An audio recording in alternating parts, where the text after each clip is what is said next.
Hi everyone, I'm Dr. Shanlee Davis. I'm a pediatric endocrinologist that works at the Children's Hospital Colorado and the University of Colorado Anschutz Medical Campus.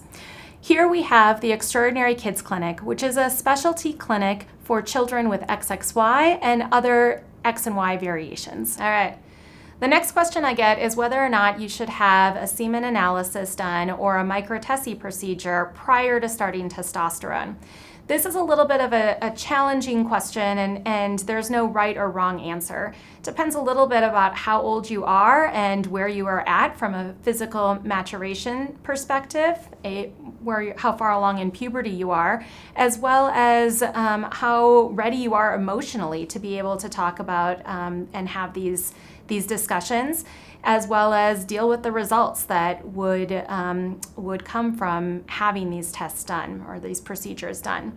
So for my patients that maybe have a later diagnosis who are coming to me at age 16 or 17 and have recently been diagnosed with Klinefelter syndrome, I do have this discussion that it is an option to have a semen analysis done before we start on testosterone. We don't want to do a semen analysis after you're on testosterone because testosterone will suppress the spermatogenesis or the process of making sperm.